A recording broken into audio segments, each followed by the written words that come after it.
This is episode 620. And today we're going to continue our discussion on peak performance by how to optimize and why optimizing your rituals are so important. Rituals, and I look at rituals as being mindful as opposed to routines being mindless. Routines can be brushing your teeth. When you drive to work, you're really not thinking about it, you just do it. Rituals, on the other hand, have a purpose and intention that we are aware of, so they hold a greater power for us in achieving peak performance. So, rituals actually serve as a tool through which we effectively manage energy in the service of our mission, our goal, our objective, however you want to define that.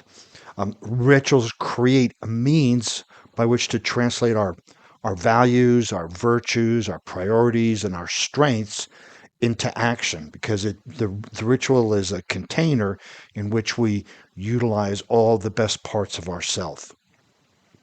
All great performers rely on positive rituals to maintain their energy and regulate their behaviors. You look at some of the great athletes, some of the great business people, anybody who has achieved a really significant level of, quote, greatness in their desired field, they have rituals. They do positive rituals. Mark Zuckerberg has the same outfit he wears. Bill Gates, very similar. Michael Jordan has his free throw or had his free throw routine. They all have routines, and it's not superstitious. It puts them back into a state of high performance and peak performance.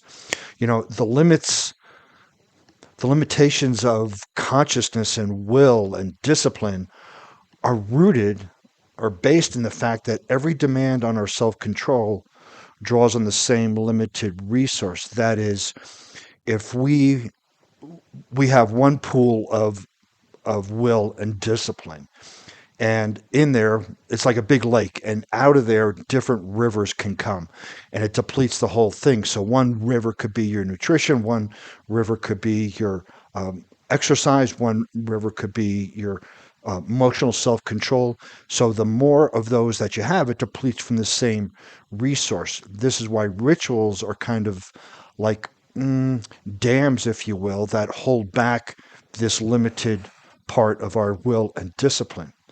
We can offset this, right? So if we think of it as a pool of resources and it's draining every time we exercise one part of that, we can offset the limited will and discipline by building rituals that become automatic as quickly as possible. And these rituals need to be fueled by our deepest values. And again, if we use the example of a lake with streams coming out of it, maybe we don't build a dam to completely back it, but we make that river smaller so that the energy doesn't come out as quickly as it used to. And that's what rituals help us. It makes this river coming from this lake smaller so the water stays in that lake, and that water is our will and discipline.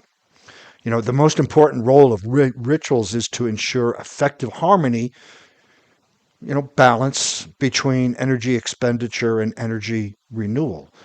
The formula for growth, aka peak performance, is stress plus rest equals growth. And so the stress is the energy expenditure, the rest is the energy renewal, and that will lead to growth, which leads to peak performance. But if we're just doing stress plus stress plus stress without the rest, then that will not create peak performance and it will not create growth. So we want to make sure that our rituals have effective means in maintaining that energy expenditure and energy renewal. The more exacting, the more challenging the event, the greater the pressure, the more rigorous our rituals need to be. That is, if you're going to be going for a gold medal, you really need to be solid. If it's just going for a pickup game in basketball, maybe not so much. So, depending on if you're going to give a sales presentation to your clients at the C level, you may want to be able to dial that in as opposed to giving a sales presentation to your peers. So, depending on the challenge, the rituals need to be in alignment with according to that challenge. You know, precision and specificity are essential and critical dimensions of building rituals during the first 30, 60 or so days. When we start to build a habit, we could call this a habit in air quotes, the ritual needs to be very specific as to what we're going to do. When this, then this. If this, then that. And so it's a series of dominoes, right? When the first domino falls in our ritual, we know the second one will fall, the third, the fourth, and the fifth.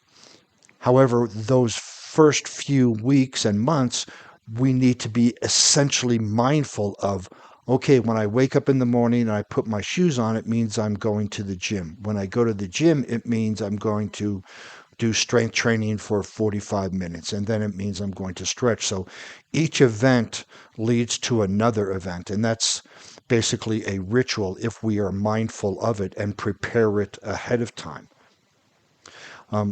Here's the thing though, but trying not to do something rapidly depletes our limited stores of will and discipline. For instance, if you're trying not to eat Oreo cookies and you have them in the pantry and you have them on the kitchen counter, in the beginning of the day, you may go, great, I don't want them, I'm going to hold off. But you see them more and more and more, and you are resisting. So you're actually using energy to resist eating the Oreos. And by the end of the day, you know what? The Oreos are gone. So when we develop a ritual, we don't want to develop a ritual around what we don't want to do.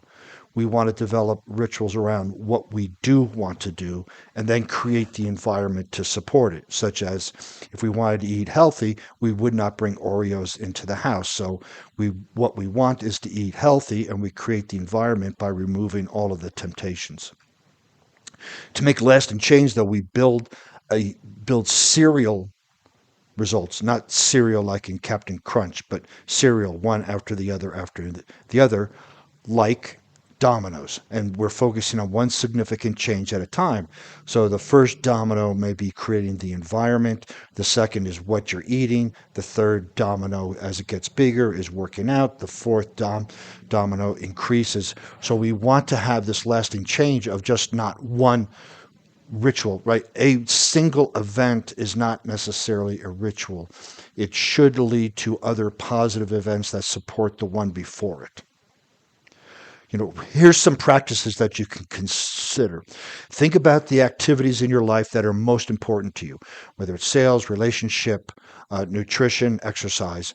Determine what state of mind and or body they demand. Are they really taxing, or are they just mediocre? Prime yourself for performance by readying your mind and body prior to the key activities, such as if you're going to the gym and you don't know what you're going to do, write down what you're going to do. That would be the ritual. When I write down what I'm going to do, I know what I'm going to do at the gym, as opposed to going there without a plan.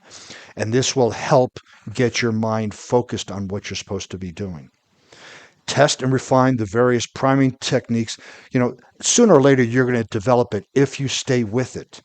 And it only takes 30, if you're looking at the rest of your life, it's only going to take 30 to 60 days to really get a solid ritual for whatever focus area is in your life. And the good thing is, once you know how to develop in one area, you can then blueprint it in the other areas, such as financial, exercise or health and fitness, relationships, career. When you get these rituals down, here's my first domino, here's my second, third, fourth, fifth, and you'll be able to take that and apply it to all areas of your life. The key, though, is be consistent. You have to use the same rituals each and every time you engage in that activity. Otherwise, it's not going to be effective. It's not going to stick.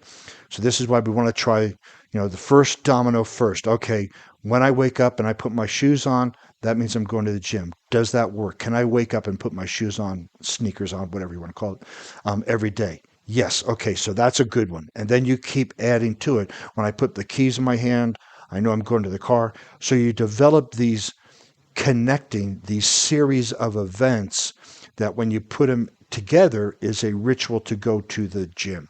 Then when you're at the gym, you may have another ritual of warming up, rolling, lifting, stretching.